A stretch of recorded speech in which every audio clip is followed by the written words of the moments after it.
출애굽기 6장 28절에서 7장 25절까지입니다.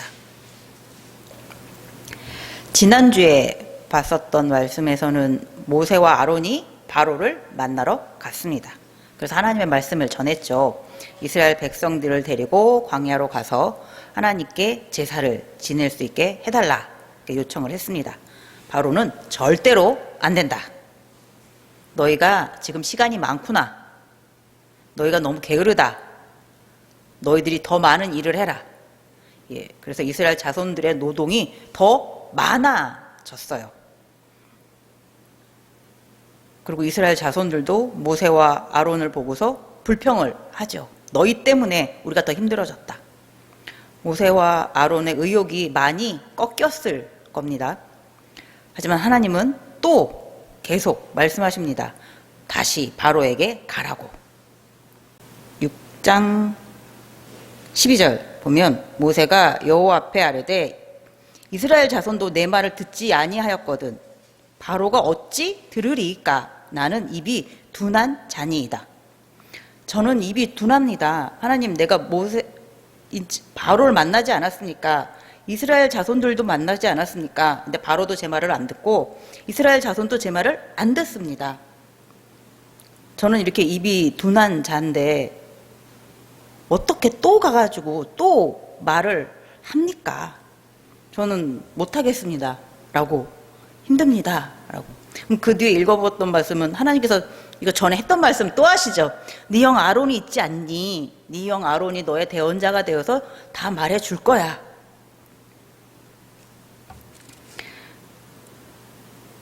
그러면 너는 바로 앞에서 하나님처럼 신처럼 보일 것이야. 걱정하지 말고 가라. 라고 또 말합니다. 아론이 가서 말을 했겠죠. 모세가 입이 둔하니까 바로 앞에서는 아론도 최선을 다해서 말을 전했을 거예요. 모세가 하나님께 들은 그 말을 모세 입을 통하여 아론이 듣고 아론도 잘 기억했다가 그 뜻이 조금 어긋나지 않도록 최선을 다해서 바로에게 그리고 이스라엘 자손들에게 전달을 했을 거예요. 하지만 그 옆에서 듣고 있던 모세도 자기도 조금 더 하고 싶은 말이 있었을 수도 있을 거예요. 그렇죠?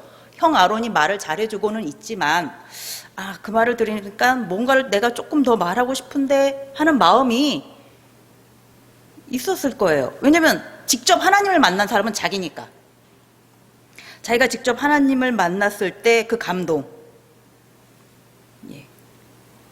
그래서 이 부분을 조금 더 이렇게 강조했으면 더 좋았을 걸 하는 사람들마다 그런 마음이 있잖아요. 자기가 느낀 그 감동을 조금 더 올바르게, 조금 더 생동감 있게, 좀 더 자세하게 전해주고 싶었을 거예요. 근데 그것을 모세는 자기가 입이 좀 둔하니까 말재주가 없으니까 바로 앞에서든지 이스라엘 자손들 앞에서든지 하지를 못하니까 좀 답답한 마음도 있었으리라 생각이 됩니다.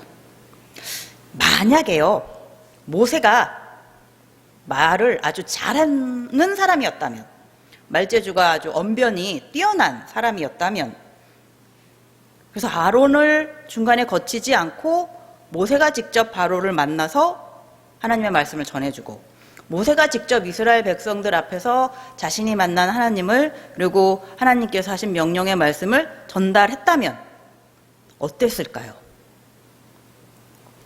더 열정적이고 더 사실감 있게 속속들이 세밀하게 전달을 했을 거예요. 틀림없이. 그랬다면 어땠을까요? 사람들이, 바로가 하나님의 말씀을 더 잘 믿게 되었을까요? 모세의 말을 더 잘 믿게 되었을까요?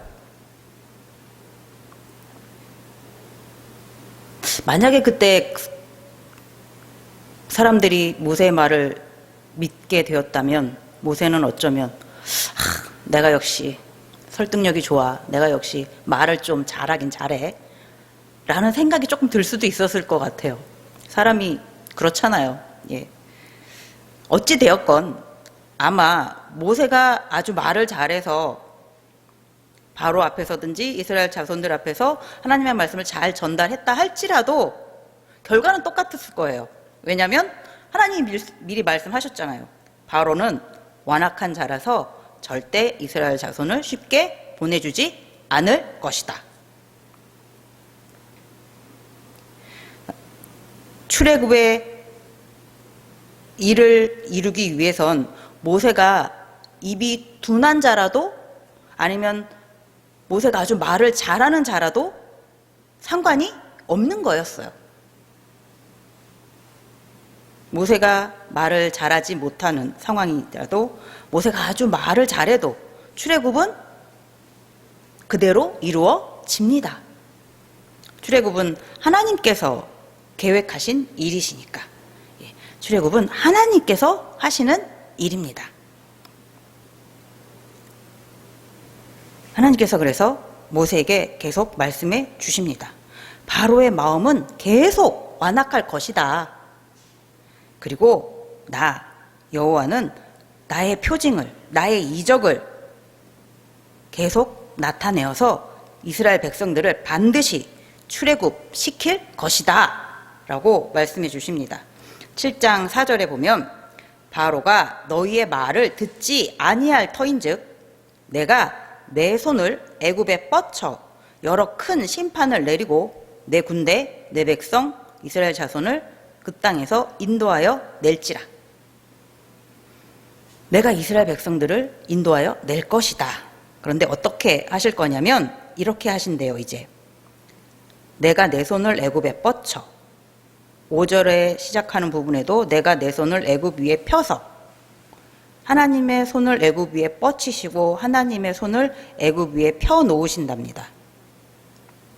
이것은 하나님께서 능력을 나타내신다라는 뜻이에요. 같은 표현입니다. 하나님의 능력은 때로는 은혜로 나타나기도 하고요. 때로는 심판으로 나타나기도 해요. 하지만 오늘 말씀에 보면 애굽 사람들 앞에는 큰 심판으로 이제 나타날 것이라고 하십니다. 7장 5절에 내가 내 손을 애굽 위에 펴서 이스라엘 자손을 그 땅에서 인도하여 낼 때에야 애굽 사람이 나를 여호와인 줄 알리라 하시매. 하나님께서 내가 이스라엘 자손을 출애굽시킬 것인데 출애굽시키고 나면 그때 애굽 사람들이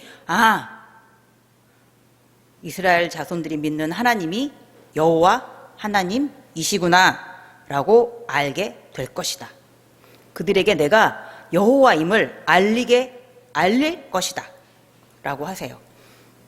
애굽은 수십 가지가 넘는 신, 우상들을 믿는 그런 곳이잖아요. 그 수십 가지의 신, 우상을 믿는 애굽 사람들에게 내가 여호와다. 내가 살아있는 하나님이다.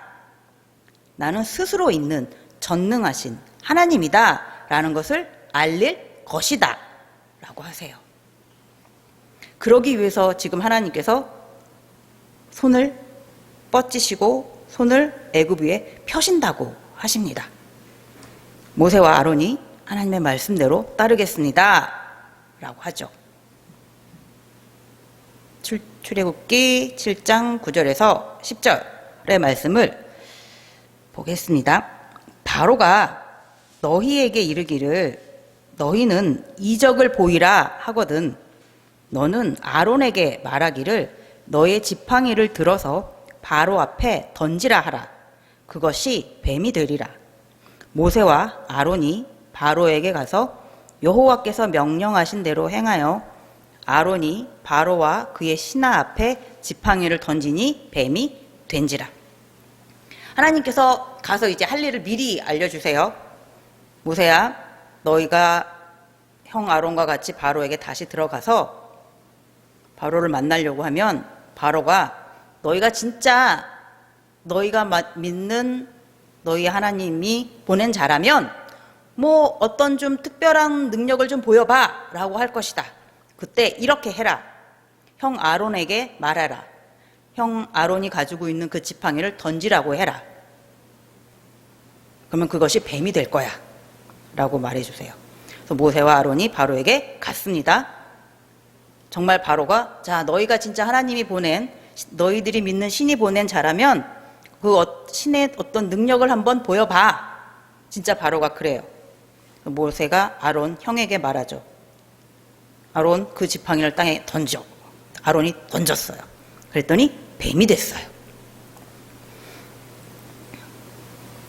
형 아론의 지팡이가 뱀이 됐어요. 모세의 지팡이가 뱀이 된 게 아닙니다. 지난번에 호렙산에서는 모세의 지팡이가 뱀이 됐어요. 장로들을 만났을 때도 모세의 지팡이가 뱀이 됐어요. 근데 오늘 말씀에선 모세의 지팡이가 뱀이 된 것이 아니라 아론의 지팡이가 뱀이 되었습니다. 하나님의 표징, 하나님의 이적은 어떤 지팡이하고는 상관이 없는 거예요. 모세가 들고 있었던 그 지팡이만의 어떤 특별한 능력을 하나님께서 주셔가지고 그 지팡이만 뱀으로 변하는 게 아니죠. 마른 지팡이가 살아 움직이는 뱀이 될 수 있었던 것은 완전히 하나님의 능력이죠. 뒤에 나오는 출애굽기 7장 17절을 보면은 여호와가 이같이 이르노니 네가 이로 말미암아 나를 여호와인 줄 알리라. 볼지어다 내가 내 손에 지팡이로 나일강을 치면 그것이 피로 변하고. 하나님께서 여기서는 지팡이를 이때도 아론이 가지고 있는 지팡이였거든요.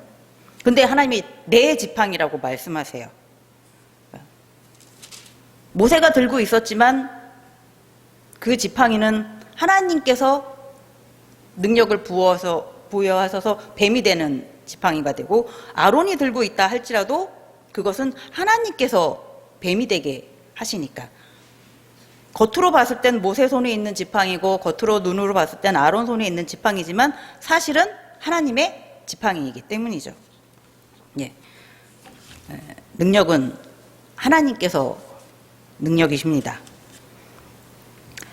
그 모습을 보고 오늘 본문 7장 11절에 보면 바로의 신하들이 현인들, 마술사, 요술사들도 그것을 따라합니다. 이 사람들도 꽤 재주가 좋네요. 예. 한두 명이 아니었나 봐요. 각 사람이 그냥 지팡이를 던졌습니다. 그랬더니 다 뱀이 됐어요. 한두 마리가 아니었겠죠? 그런데 아론의 지팡이가 그들의 지팡이를 다 삼켜버렸습니다. 한두 마리가 아닌데도 아론의 지팡이 뱀이 다른 그 애굽의 그 마술사들, 요술사들의 지팡이 뱀을 다 삼켜버렸습니다. 그것을 보았으면 다들 놀랬겠죠? 그리고 틀림없이 무섭고, 와, 우리가 졌다. 우리가 약하구나. 라고 틀림없이 생각 들었을 겁니다. 그러나 바로는 완악한 자라서 흔들리지 않았어요.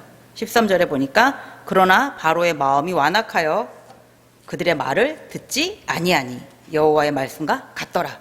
바로는 이스라엘 백성을 보내주지 않겠다 라고 합니다. 그래서 이제부터는 지팡이가 뱀으로 변하는 이 정도의 표징과 이적이 아닌 굉장히 큰 표징과 이적, 하나님의 표현으로는 큰 심판이 이제 시작됩니다. 출애굽기 7장 17절 18절을 같이 읽어보겠습니다. 출애굽기 7장 17절 18절입니다. 여호와가 이같이 이르노니 네가 이로 말미암아 나를 여호와인 줄 알리라. 볼지어다 내가 내 손에 지팡이로 나일강을 치면 그것이 피로 변하고 나일강의 고기가 죽고 그 물에서 그 악취가 나리니 애굽 사람들이 그 강물 마시기를 싫어하리라 하라. 하나님이 이런 일을 할 거라고 전하라고 바로 앞에 나가서 얘기하라고 하시는 거죠. 나일강 물을 피로 변하게 하실 거라고 지팡이로 이렇게 가리켜가지고, 거기에 어떤 이렇게 마술 병을, 그래서 알약 똑 하나 떨어뜨리는 이것도 아니라 그냥 지팡이로 가리키기만 하는데 나일 강물이 피로 변하게 될 것이라고. 그러면 물속에 살던 물고기들이 죽겠죠? 썩고 물고기 썩은 냄새랑 피 냄새랑 썩 합쳐가지고 굉장히 고약한 냄새가 이제 강에서 나겠죠. 사람들이 이제 그 물을 마실 수가 없습니다. 그렇게 하나님께서 하시겠다고 말하라. 모세와 아론이 바로 앞에 가서 하나님의 그 말씀을 그대로 전합니다. 그리고 지팡이로 나일강을 치니까 나일강이 피로 변했습니다. 나일강은 저희 한강보다 훨씬 큰 강이잖아요. 지도 보면은 아무리 조그만한 지도라도 아프리카 대륙을 딱 보면 이렇게 중간에 빅토리아 폭포가 이렇게 조그맣게 보이면 거기서부터 지중해 쪽으로 쭉 줄이 하나 나요. 그게 나일강이에요. 6,000km가 넘는다고 하네요. 세계에서 제일 긴 강. 그러니까 그 아주 좁은 새강 정도가 아니죠. 굉장히 넓은 강이고 중간중간에도 또 다른 강들이 많이 연결되어 있습니다. 그러니까 그 강을 필두로 해서 그 주변에는 아주 땅이 비옥한 땅이라서 그곳에서 농사를 굉장히 풍성하게 거두어 들일 수가 있죠. 곡창지대죠. 지금도 그렇지만 이 옛날에는 더 중요한 역할을 했었고요. 애굽 경제력의 원천이 바로 이 나일강입니다. 나일강이 있어서 애굽은 풍요롭게 살 수 있었어요. 그런데 그 나일강이 피로 변해 버렸습니다. 물고기가 다 죽고 물이 썩고 농작물에게도 피해가 가게 되고 제일 힘든 건 사람들이 마실 물이 없어지는 거죠. 7장 24절에 보면 애굽 사람들은 나일 강물을 마실 수 없으므로 나일강 가를 두루 파가지고 마실 물을 구하였더라. 바위 틈에서도 다 피가 나오니까 물을 마실 물이 없어서 땅을 파면은 그 흙을 뚫고 이렇게 나오면 조금은 깨끗해져서 정수가 되어서 나왔을까요? 의심스럽기는 하지만 그래도 물은 필요하니까 사람에게 살려면 물은 바로 꼭 필요한 거니까요. 사람들이 얼마나 마실 물을 구하기 힘들었으면 이렇게 했을까 싶습니다. 나라 경제의 핵심인 이 나일강을 관리하는 최고의 책임자는 바로일 거예요. 그런데 바로는 이 나일강의 물을 피로 바뀐 이 나일 강물을 다시 원래의 나일 강물로 깨끗하게 회복시킬 수는 없었습니다. 목이 마른 애굽 사람들에게 깨끗한 물을 줄 수 없었습니다. 애굽 사람들이 믿는 많은 신들, 나일강의 신이 있어요. 하피라는 신도 있고 크눔이라는 신도 있어요. 나일강을 주관한다고 애굽 사람들이 믿는 그 신. 근데 그 하피 신도 크눔 신도 나일강을 원래의 모습으로 바꾸어주지 않았어요. 애굽 사람들이 깨끗한 물을 마실 수 있도록 물을 다시 깨끗하게 바꿔주지 않았습니다. 그러면 아까 지팡이를 가지고 뱀으로 똑같이 바꿀 수 있었던 애굽의 요술사들, 마술사들은 어떻게 했냐면 22절에 보니까 애굽 요술사들도 자신들의 요술로 그와 같이 행함으로 바로의 마음이 완악하여 그들의 말을 듣지 아니하니 여호와의 말씀과 같더라. 애굽의 요술사들도 똑같이 요술로 물을 피로 바꿨어요. 그러니까 봐라, 우리 요술사들도 물을 피로 바꾸니까 뭐 너희 하나님 능력 그거 별거 아니네. 바로는 이렇게 말하죠. 근데 안 그래도 마실 물이 없는데 그나마 좀 남아있던 그 물은 피로 안 바꿨어야지 되는 거 아닌가요? 그 남아있던 물마저 다시 피로 다 바꾸게 했어요. 이제 무슨 물을 마시려고 그랬는지 모르겠습니다. 차라리 피로 바뀐 나일강 물을 다시 원래의 물로 바꾸는 요술을 했다면 정말 능력자라고 인정해 줄 수 있는 상황인데 사람이 좀 이렇게 어리석죠. 요술사들도 자신들의 그런 멋진 요술을 가지고 있지만 피로 바뀐 나일 강물을 다시 깨끗한 물로 바꿔놓지는 못합니다. 목마른 애굽 사람들에게 깨끗한 물을 주지 못합니다. 하지만 목마른 자들에게 언제 어디에서든 깨끗한 물을 주실 수 있는 분이 계십니다. 출애굽기 15장 뒤에 나오는 15장 25절에 보면 마라의 물, 쓴 물이잖아요. 그 쓴 물에 나뭇가지 하나 넣어가지고 하나님은 그 물을 달게 하셨어요. 그래서 목마른 이스라엘 백성들에게 시원하게 물을 마실 수 있게 해주셨습니다. 그리고 17장에도 호렙산 바위에서도 물줄기가 있는 곳이 아닌데도 호렙산 바위에서도 하나님은 물이 나오게 해주셨어요. 그래서 갈증나 있던 이스라엘 백성들에게 풍성하게 물을 마실 수 있게 해주셨습니다. 핫빛신도 크눔도 애굽의 많은 요술사들도 나일강을 원래의 물로 바꿔놓지 못하지만 하나님은 쓴 물도 깨끗한 물로 바꾸시는 분이고 물이 없는 바위에서도 물을 주시는 분이십니다. 여호와가 누구인지 모른다고 말한 바로 그리고 수십 가지의 신을 섬기는 애굽 사람들에게 하나님께서 이제부터 천지를 창조하신 하나님이 누구신지, 살아계신 하나님이 누구이신지, 진짜 나일강을 주관하는 하나님이 누구이신지를 이제 나타내기 시작하십니다. 모세가 말을 잘 하는 사람이든지 말을 잘 못하는 사람이든지 상관없이 하나님은 하나님께서 뜻하신 일을 하십니다. 모세의 지팡이든지 아론의 지팡이든지 하나님께서는 하나님의 능력의 손으로 잡은 그 지팡이가 표징이 될 수 있고 그 지팡이로 이적을 나타내시는 분이십니다. 하나님께서 애굽에 손을 펴셔서 큰 심판을 시작하시지만 이것이 이스라엘 자손에게는 은혜가 시작되는 순간이기도 합니다. 오늘날도 하나님께서 큰 손으로 하나님의 자녀들 머리 위에 이렇게 펼쳐주고 계실 것입니다. 그 하나님의 손이 그늘이 되어주시기도 하시고 우산이 되어주시기도 하시고 바람막이가 되어주시기도 하실 것입니다. 그리고 은혜의 길로 인도해주는 표지판이 되어주시기도 하십니다.